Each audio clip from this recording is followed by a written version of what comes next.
Nama saya biasa dipanggil Ari King.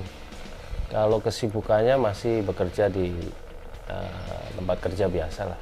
Terus kalau hobi ya masih hobi seputaran miniatur mobilan atau diecast ya. Jadi kalau bicara hobi diecast ini awal mulanya dari tahun 91. 91 dulu itu pemberian dari paman ya. Awalnya cuma dikasih satu. Nah, akhirnya terus ada ketertarikan dengan diecast itu, terus nyari lagi. Nah, saat udah kerja itu makin terus berburu terus sampai sekarang koleksinya. Saya ada ketertarikan di diecast ini karena unik lah. Saya ada ketertarikan di dunia otomotif. Nah, jadi nyambung juga dengan hobi miniatur mobilan ini, dan dari diecast ini saya bisa menemukan suatu keasikan tersendiri karena saya ada memodifikasi diecast. Jadi nggak cuma dipajang aja, jadi saya ada istilahnya mengcustom diecast. Itu ada nilai tersendiri buat saya.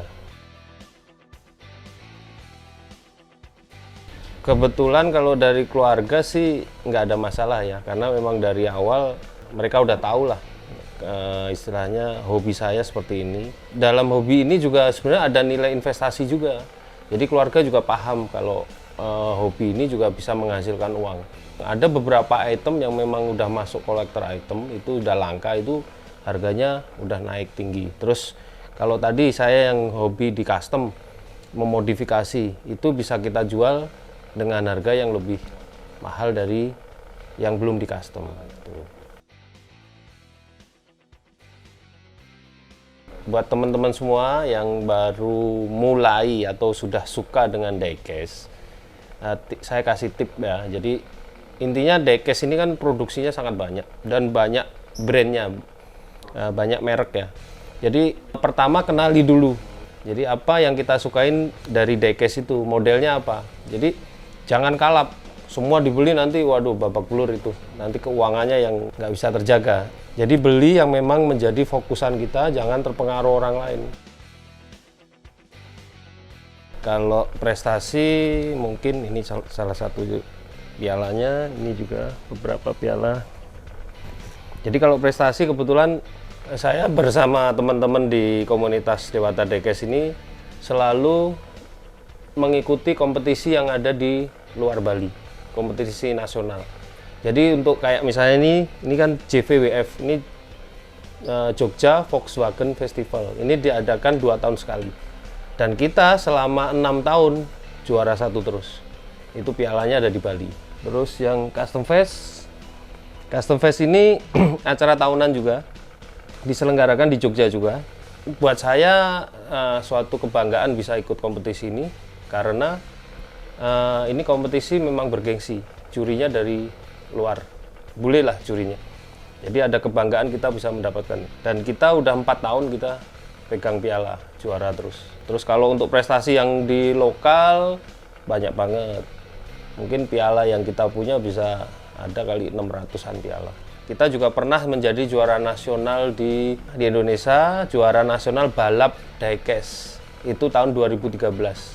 Jadi miniatur ini bisa dipakai untuk balapan juga, tanpa mesin, hanya mengandalkan gravitasi. Oh, pernah banget. Semua diecaster pasti pernah mengalami seperti saya ya. Jadi ada saatnya kalau saya bilang pernah kita sako itu benar-benar kita ada keinginan untuk belanja diecast terus. Nah, di saat itu kita biasanya susah ngontrol karena produsen mengeluarkan varian produk yang banyak dan bagus-bagus. Kalau nggak kita ambil, kita pasti nggak kebagian. Terus nanti pas mau ambil lagi, harganya udah berbeda. Jadi ada istilah lebih baik menyesal membeli daripada menyesal tidak membeli. Nah, itu pernah saya alamin dan akhirnya ya ada konflik sedikit lah dengan keluarga karena ini uang belanja berkurang atau kayak gimana. Tapi dari situ akhirnya kita banyak belajar. Kita harus punya skala prioritas, mana sih yang harus diprioritaskan, mana yang memang harus layak dikoleksi, mana yang punya nilai investasi yang nantinya bakal bisa laku dijual mahal. Jadi nggak semua diecast itu bisa mahal, nggak. Ya memang kalau buat apa teman-teman yang apa tidak tahu persis ya di dunia diecast, pasti akan ngapain sih bela-belain untuk koleksi diecast. Mungkin ya ada yang bilang mahal, sebenarnya mahal itu relatif ya. Tapi contohnya seperti ini. Tidak cukup sampai di situ hanya mengkoleksi diecast saja, tapi saya juga mengcustom. Contohnya ini. Ini aslinya nggak seperti ini, cuma akhirnya bisa saya buka pintunya, buka buka cupnya, terus bagasinya juga bisa dibuka. Terus kita kasih aksesoris. Nah, referensinya dari mana? Referensinya dari melihat mobil aslinya. Jadi di situ ada keasikan tersendiri. Saya bisa menemukan suatu hobi yang bikin apa ya, pikiran kita jadi tenang, dan ya intinya hobi itu kan membuat diri kita bahagia. Kalau mobil besar mungkin nggak bisa explore gila-gilaan ya. Kalau diecast ya kita bisa explore gila-gilaan. Contohnya seperti ini. Ini kita bisa modif apa dengan suspensi yang sama seperti kayak mobil aslinya.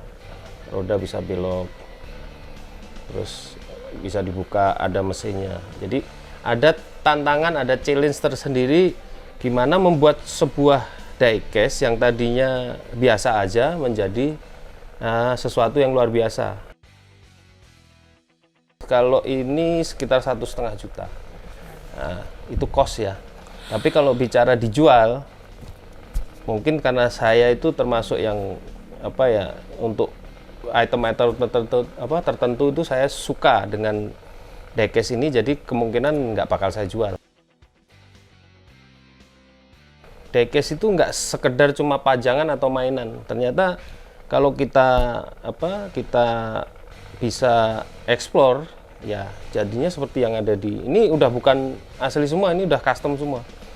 Yang terbaru ini saya bekerja sama dengan seniman dari Bali. Ini semua diukir. Ini ukir manual. Jadi diecast diukir manual. Udah ada beberapa contohnya seperti itu. Jadi pada intinya banyak yang bisa dilakukan dengan diecast. Atau yang mau dibikin elegan seperti ini, Mercy ya, ini dibikin elegan ya kan, dengan warna yang lembayung ya, putih lembayung. Moto dari saya ya jangan kalap, jangan panik, tetap semangat berburu diecast itu.